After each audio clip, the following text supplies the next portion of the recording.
You're listening to the Men in Blazers Media Network, Suboptimal Radio.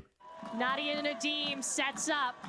What an introduction back for Nadim. Thrown into the fire. The doctor! Got it! She's back! It's Rog, back with another episode of The Women's Game, presented by Paramount Plus. Genuinely my favourite time of the week. And joining me back for this one, two of the most accomplished human beings in the history of world football. Why am I stopping there? In the history of the world. First, from your Portland Thorns, poetic Lionheart, champion of the US Women's National Team Players Association, the one and only people's captain, it's Becky Sauerbrunn. Wahoo wah! Raj, thanks for having me back. Oh, Becky, honestly, genuinely, there are few people in the world I prefer to gain insight from than you. Freshly returned to the field after 250 long days of rehabilitation on a torn ACL. Striker, doctor, activist, human inspiration. A human so competitive she's not allowed to play card games against her sisters in her own mother's home because there will be blood. From Racing Louisville, it's the inimitable Nadia Nadim. Thanks for having me again. I'm excited and also so happy to be here with Becky. Big admirer of her. Nadia, how have we never really had a conversation before this moment? I know it's weird. Like, I have no idea. I've played against you so many times, but unfortunately never had the honor to playing on a team with you. After a game, I don't know, I don't really talk that much with the defenders because you're like, nah. Either they hate me or I hate them, you know? Oh, totally. Well, this is a nice change. Yeah, then. definitely. I can imagine you striding off the field, Nadia, and saying, I swear I will never be on a podcast with Becky Sauerbrunn. And here we are. But first of all, Nadia, welcome back to this podcast, but more importantly, to football. You had your first game back since the middle of last September on June the 4th, and it's been some long, grinding journey. You're a player who keeps coming back to football because of the joy that it brings you, that intangible love of the game. And you scored your first goal back this weekend, a penalty against Angel City. We'll talk more about that game itself later in this podcast. But that goal celebration, so emphatic, ebullient, triumphant. What went through your mind in that moment? I'm used to take penalties. I've been taking them for a long time on the national team and also in the clubs.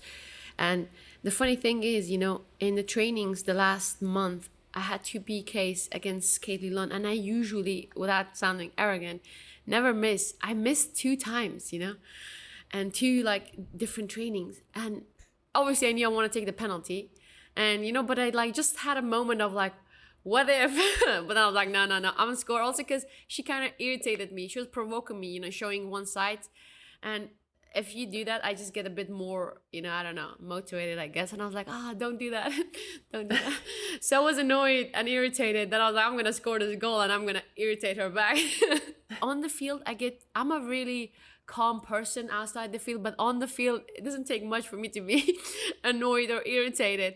And I kind of like that, because I feel like it gives me a bit more of a fuel, this are you provoking me right now? I'm gonna show you.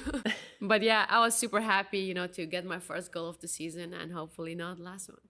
I am overjoyed to have the two of you on together because you both bring so much experience, insight and wisdom to this table.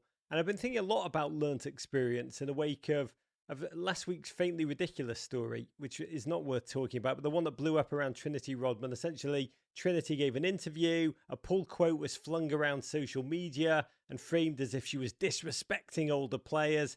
Trinity apologised immediately, and her apology was genuinely fascinating. She was like, yeah, I just turned 20 years old. Sometimes I put my foot in my mouth. And there was something I loved about that. It was such an honest self-appraisal. And something that we tend to ignore in sport, where we do value youth, but so often expect our team prodigies to come out as articulate and fully formed with their words as they do with their football. And Becky, to be honest, it's quite hard to imagine you now as anything other than a calm, poised leader kind of presence. But take us back to the early days, Becky Sauerbrunn. Are there things that you thought you'd figured out in your teens or early 20s that in retrospect you totally didn't? I think I've always been pretty self-aware that I hated doing media, and I knew that was a part of the game that I was gonna have to deal with. But I always from a young age knew, like, this is dangerous. Like, if you say the one wrong thing, like, you get pulled a quote that without the context, like what happened with Trinity, doesn't sound great on its own. I knew that that would have lasting effects, like have the public kind of go against you a little bit. And it's kind of a narrative that it's really hard to change around. And so we're all not finished products. And so I think to expect a teenager, early 20s, even early 30s, like to be able to make sure you're saying the right thing at all the right moments and conducting yourself in the perfect way all the time, it's impossible. It's absolutely impossible. And I think we all need to provide each other a little bit more grace and a little bit more understanding. And when I saw Trinity's quote, I knew what she was trying to say was that this is what we all should have been paid from the beginning. And it's great that she is now being rewarded for all the work that happened with the women who came before. But I knew what she was saying. We all should have been paid this all along. And so it's unfortunate that she had to then come back and apologize. And we just should have provided a little bit more sympathy and grace for that. To both of you, are the mistakes that you made as young players, either on the field or off, that you still think about? When I was younger, I was a bit more, I wanted to show off more on the field than actually scoring goals, because I wanted to have fun. And now when I think about it, I'm like, yeah, I could have been more clinical, as a striker. But that's something that you learn with time, with age. And also that makes you a human being. I wish I had given myself a little bit more grace with mistakes. I think I agonized over things. I get beat by a forward and it would just play over in my mind over and over again. And I should have tried to change the perspective and saw it as a learning opportunity. Like, okay, this is what the forward did to me. This is how I can counteract it next time I see it. And I wish I could have learned that sooner instead of kind of going through this really high and low after each game. And so if I could have found more of a middle ground, like I feel like I've learned over the years, I think I just overall would have been happier, and I probably would have just grown probably as a player a lot quicker than I did. I always kind of felt like a late bloomer as a soccer player. The ups and downs of a career, and my career in particular, when I think about, earning starting spots or losing starting spots and getting cut and those sorts of things, and just having moments where you just kind of think back and you're like, how could I have done this a little bit simpler and easier on myself? So I think it was an overtime development. I don't think there was really a moment. But I know I've had to work at it. I've worked with people, sports psychologists, to be able to give myself that grace. So it's a little bit of an ongoing journey as well. Most players in NWSL traditionally come into the league after 3-4 years of college, but that's changing. The NWSL's last 4 #1 picks all left college early. We got players who chose to go straight into the pros. Those are still relatively unusual. But Nadia, you came from Europe where normal practice has players coming into senior teams at 17, 18 years old. Do you think having so many players come in older gives the NWSL a different flavour to the European leagues? Times are changing, and I think one of the reasons that you start seeing more younger players in the leagues in general is because it's becoming more professional. And it's like, okay, you actually can be full-time professional and you have a future as a women player. So you don't have to have a backup plan. So in that way, I think that's a great thing. But also in Europe, the way the system's built is trainings are usually later on in the day. So it gives you the opportunity to actually do study or work if you want to. That was basically the case in the situation in my case. I had the opportunity to be full-time, but also had the chance to study. And I think that's a cool balance. The one thing that I think is amazing is that now you have a choice. You're not forced to study or have a part-time if you don't want to. Becky, as the league becomes more stable and professionalised, we're likely going to see more and more players opting out of college to play in the NWSL. And if that opportunity had been there for you, do you think you would have wanted to start playing professionally earlier? I know my mom would absolutely say, no, get a degree. And she would want me to say that at this moment. It's such an individual decision. And I'm sure if I really am true with myself, honest with myself, I would have foregone college to be a professional sooner if the leagues were more stable and more professional, as Nadia mentioned. And I think also, it's not even about just school or having a degree. It's also about getting more mature as a human being. That's what kind of, school gives you, provides you. Gives you almost like a wider perspective of life, and it probably helps you also in your becoming the player you can be. Becky, you would have missed out on all those Gus burgers at the corner of UVA, but the opportunity may be there now. But is the support network in place to help these young kids adapt to professional life? Is that in place as it is in the elite levels of the men's game? I think in the NWSL, it's still dependent on the market and the organization. I don't think I could say all the teams have the infrastructure built in to take on younger players and to support them and to protect them. So I would say not at this moment. I want to contextualize this question by reinforcing the notion that age is just a number. And my number's about 87 or 88. But Becky, you're 37. Nadia, you're 34. You're at the point in your careers where there's a number of your teammates who are younger than you. Has that impacted how you relate to them or how you see yourself and your role on the team? Has that changed for you? I don't know if anything has changed the way I react. I've always tried to be like authentic and be myself. But I think you have a more, I would say I probably think a bit more of what is happening outside the field as well nowadays. You know, I kind of care a bit more, okay, is everyone feeling okay? And then I feel like a responsibility of that we all, you know, function and we all are kind of mentally all happy around us. So before that, I didn't really care. I was just, you know, on the field, I wanted to win, and then, you know, you performed on the field, cool. Afterwards, I don't really care. But now I feel I have a responsibility to gather the team, I guess, a bit more. What about you, Becky? I've always tried to be approachable throughout my entire career. That's just kind of how I've conducted myself. And so I think as I've gotten older, I think about like, we have seen some things, like good things, bad things. And I think my relationship with a lot of the younger players is like, I will share my scars and I will tell you what I've been through and how I dealt with it and how I wish I had dealt with things. And so I think they can use me in that way. I would also say that on the field stuff, when it comes to age and being older, I don't know if this has happened to you, Nadia, but like, sometimes you have the younger players like say something a little bit mean about your age and how you're like, you can't really do this drill as well because you're a little bit older. Zink and I were on this team. We were 3 teams of 2 players, and we've got a bunch of younger players that were talking some crap to us. And it was a game where, you know, 2 teams are together in possession. The other team's trying to get the ball away from you. And one of the players on Portland was like, well, you guys are going to be in the middle the entire time. Like, sorry. And then we proceeded to just demolish these younger players. And it was just one of those moments where you don't even have to say anything to the player. You're just kind of like looking at them and you're like, yeah, oh, really? Is it an age thing? So you definitely sometimes have to, I wouldn't say put them in their place, but just remind them that age really is just a number. I love that. Put them in their place. That's what it's called. Don't remind them. Just say it the way it is. We talk about that, but the perceptions of age in football has just changed so rapidly over the past couple of seasons. Karim Benzema over at Real Madrid playing the best football of his career at 34. Alex Morgan, 32, as potent as ever in the opening weeks of the season.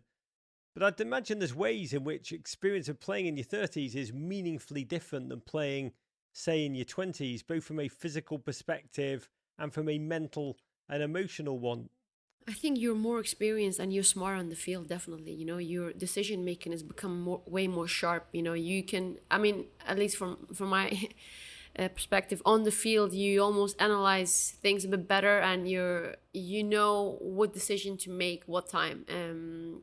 And also, I think in terms of like recovery and saving your energy, of course, you know, one thing is you can perform the way you do, but your body at a certain point is going to react differently. And you have to be aware of it, that, okay, I need to sleep better, eat proper, I need to do my fitness. And in your 20s, you can get away with it. But I feel like your 30s, you have to be on top of that to be maintaining in the highest level. And that's what you've been seeing, you know, because more and more players are really taking care of themselves and then to be able to play to a 40s like Zlatan. The mental aspect of it too, of working on not just mental toughness, but resiliency and stress. And I mean, as you age and have all this experience, like you're more in leadership positions more often. And so you're dealing with a lot of leadership on and off the field and just working through those things and having people help you. So I know like working with mental health psychologists, you know, sport performance people, like that's that's been huge for me, especially as I've gotten older, just to kind of like fine tune everything that I can. I've been very fortunate with my career. I always say like, this is all icing on a cake I never thought I was going to have. And so I think I've appreciated every moment of my career because I really didn't think that it was going to be what it has been. And so I think I take almost a moment every day where I'm kind of like, I get to do this. Like, this is my job. I am so fortunate. And I've been doing that for a really long time because I just like, I know how lucky and how hard sometimes it is just to get an opportunity to be on the teams that we're on. And so I feel like I've hopefully been very grateful. I know I've felt very appreciative throughout my career. I don't really think about the age thing, like obviously at all, to be honest. I just love playing football, and on the field, I'm like, I have the same feelings as I had when I was 15. You know, it's the same mindset. I want to win because that makes me happy. I want to score goals because it's the best feeling. That hasn't really changed.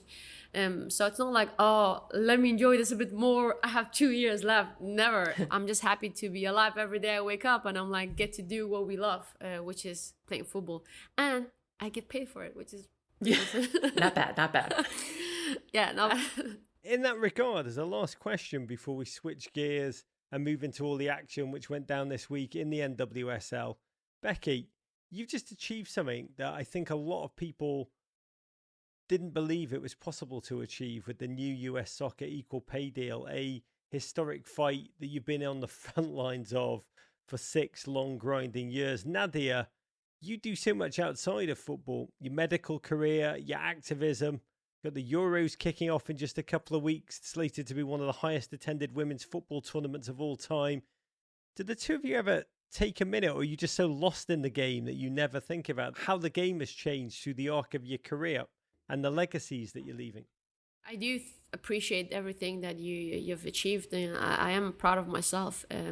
Also proud of Becky and the U.S. national team, everything you guys have achieved. That the reason I'm saying is because I feel for a very long time, the U.S. women's national team has been kind of trailblazers for women's football. They almost set the standards, and I think that has a huge impact on all the other national teams around the world. So this is, I really like, directly to you, I think you guys are amazing, and you guys definitely open a lot of doors for the rest of the world, for female footballers. So I do appreciate that. Thank you, Nadia. That's of course really nice of you to say. I honestly didn't think in my career that we would have achieved what we achieved with the equal pay deal. I'm so glad that we did. This has been a fight that we've been fighting since the inception of the program, mid 80s, when the first CBA got penned by the Akers, the Foudies, the Carla Overbecks. And so they started the fight. We were fortunate enough to close the deal, but there's going to be other things that we're going to have to fight for sure. We've already had federations reach out to ask us questions. And so we know that this deal has greater implications than just for the U.S. women's national team, which I think for us is like the next mountaintop. Like what we want to accomplish is that we do this for the global game, for all the women's federations, for all women's soccer players, is that we can get equal pay for equal play. Some business, literally, to start us off, proper business. FIFA has announced that they're opening the broadcasting rights to the 2023 World Cup up for bidding across the globe. It's a remarkable departure from previous World Cup cycles where the Women's World Cup broadcasting rights were simply bundled in as a freebie along with the men's, effectively be a way of enabling the Women's World Cup to measure the true value, which is immense value, of this tournament and be perceived as that by networks and sponsors. Small step for FIFA, giant leap hopefully for bridging the financial gap between the two tournaments going forward. Becky, going into the World Cup next year, knowing that the media conglomerates are duking it out with bids for the TV rights, having the US soccer equal pay deal signed and in your pocket, does it feel like a different era? It does. It does for a lot of reasons. I think the leadership at US Soccer, I think the turnover, having Cindy Parlow-Cone now at the head of it all, I think she's done amazing things. And I think the fact that she settled a bunch of lawsuits, the fact that we're going into the Men's World Cup followed by the Women's World Cup. So there's just so much interest in soccer right now in the States. And it does really, to me, feel like kind of a new era for soccer in the US. And it's really exciting to be a part of, and just so many things to look forward to. Nadia, from a European international perspective, do you feel that too?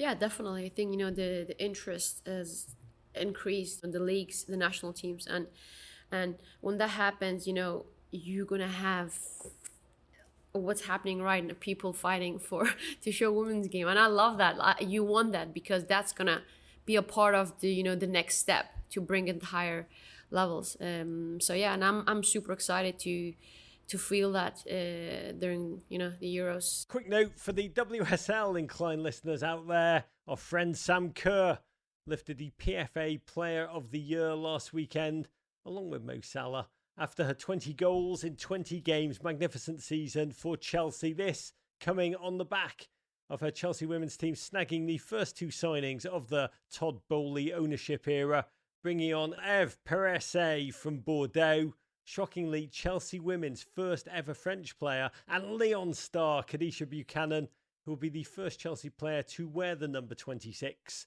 since John Terry retired. Brings me so much joy to see all the well-earned attention being heaped on that glorious team, and I highly recommend listening to Chelsea women's manager Emma Hayes and our interview, which we released a couple of weeks ago on this very podcast. If you haven't already heard it, she is a giant of the game in my mind. Getting into the NWSL action this past weekend, this was a weekend of rousing late goals. North Carolina Courage starting us off against Washington Spirit on Saturday with Kaylee Kurtz's 92nd minute goal off a Dabinia free kick, stealing back victory after allowing Spirit to equalise 2-2 in the second half. And you have to feel for Washington Spirit, who have not won a game since their Challenge Cup semi-final back on May the 4th.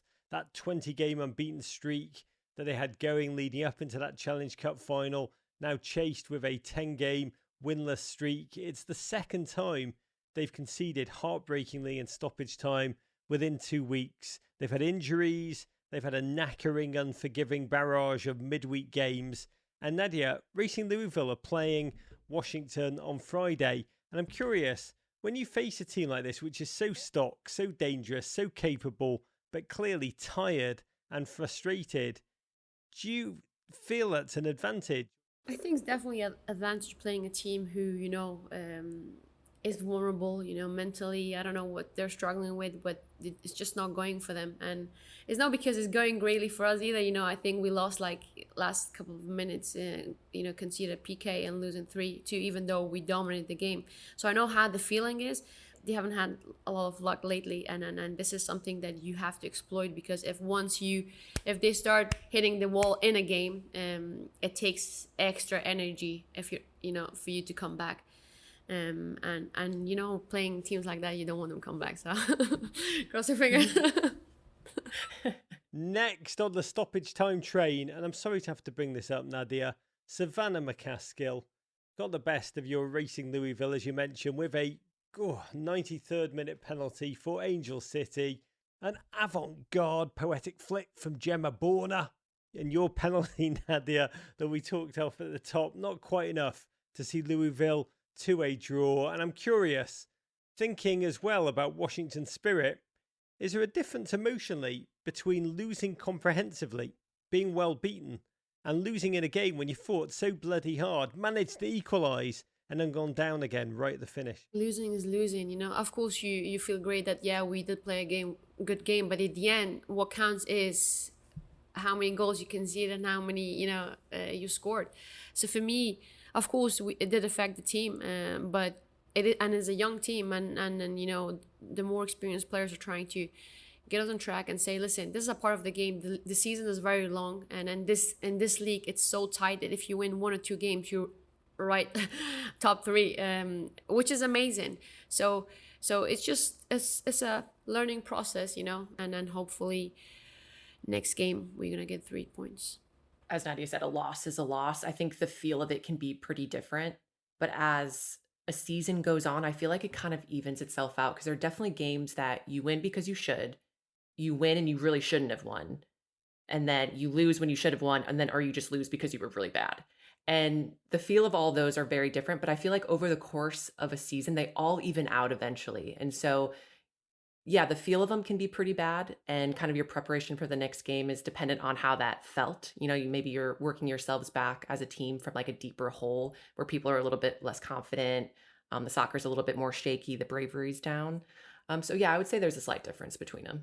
And Godspeed to Kristen Press, who suffered an agonising ACL tear in the 66th minute. All of us wish her a speedy return to health. Really devastating to witness.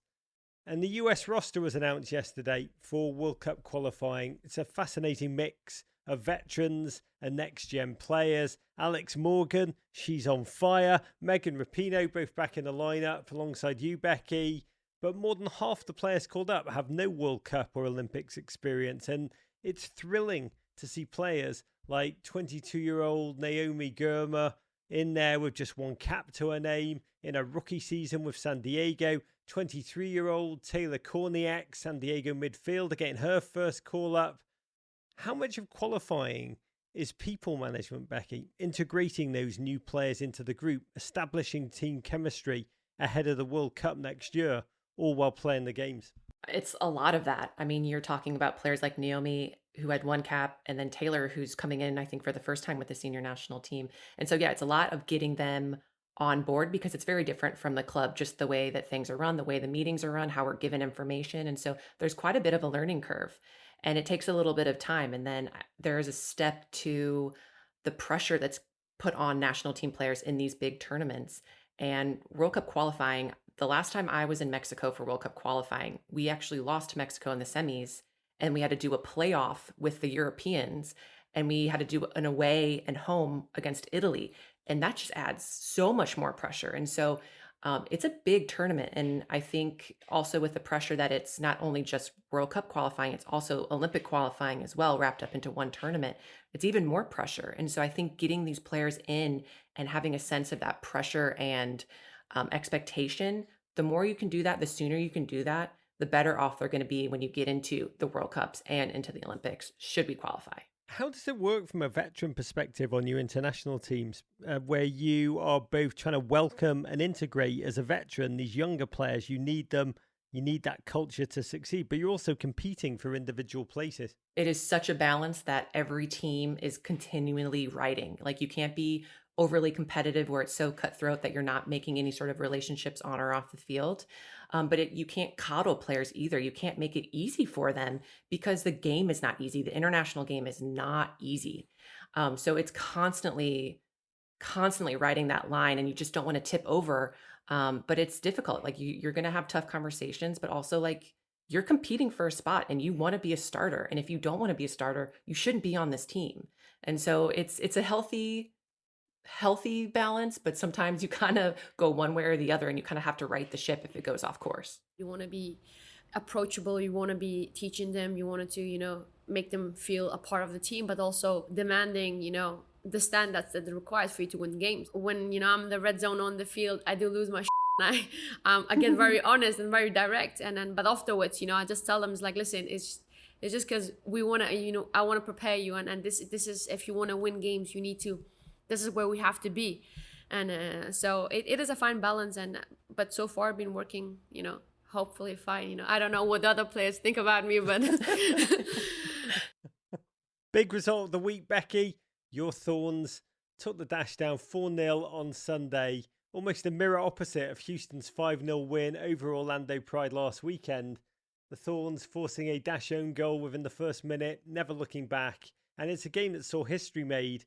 Olivia Moultrie got her first goal for the Thorns, becoming the youngest player by a wide margin, it must be said, to score in NWSL history. Record was previously held by Ellie Carpenter at 18 years old and 21 days. And Olivia is a fascinating case. She made national headlines at age just 13, almost as women's soccer's Doogie Howser, signing a sponsorship deal with Nike, training with the Thorns senior team, but was unable to play in the league until 2021, when she finally won her legal suit to overturn the NWSL's regulation against players under the age of 18 taking the field. Becky, how much are we going to be talking about Olivia over the next couple of years as she settles into the league and continues to develop? I think we're going to be talking about her a lot. And I think that Houston game is a good start. And what I don't know if everyone knows is that she wasn't slated to start that game. There was actually an injury that happened during our warm up. So she had to slide in with very little notice. And she did great. She in the midfield with Coffee and Rocky, I think they did really, really well together. Obviously, got that goal, but she was also starting the attack. She got into a bunch of tackles. Like, she really put herself about and put in a really good shift. And I mean, I've been really impressed with Olivia for the time that I've played on Portland, just her professionalism, her maturity. She's a talented player, and the ceiling for her is so, so high. I wouldn't even want to put a ceiling on her, but she's someone we're definitely going to be talking about. Kendall Baker wrote this morning in the Axios newsletter, milestones like this don't happen in a vacuum. They require the type of steady progress that women's soccer's experienced in recent years. And the bottom line, Moultrie was the first 16-year-old to score in the NWSL. She almost certainly won't be the last. Do you agree? Yeah, I certainly hope so. I definitely hope so. I think as the league gets more professional and stable, and I just imagine so many players like Liv that are out there that just haven't had the opportunity. And once we get infrastructure in place to be able to spot these players and this talent and be able to nurture it properly, I really do think we'll see more of an influx of these younger players. It's gonna become more like the males game, I guess, where you see players at the age of 15 years old signing big deals with Real Madrid, like Martin Odegaard did at this time. So it's, and that's nice. That's what we want. Last note from this past weekend, the Red Stars, who beat Orlando Pride on Sunday with another incredible Malpew strike, have now moved into second, level 1 points with top place San Diego, just trailing on goal difference. They're unbeaten in 6 games. Feels like they've snuck in under the radar while everyone was looking at the Houston Dash. And with Malpew firing on all cylinders like she is right now, Alyssa Nair looking incredible in goal. Nadia, this Chicago team, what makes them such a compelling team to face? From what I've seen, and especially when they played us, I feel like they have a very strong defensive, and then have, players like Mallory on top to punish teams to do make mistakes. So it's a very strong team, but for me right now is their defense. They're very hard to score against, and then that's been kind of, even though you create the chances, and that's probably the reason they've done so well, had some draws and winning games 1-0.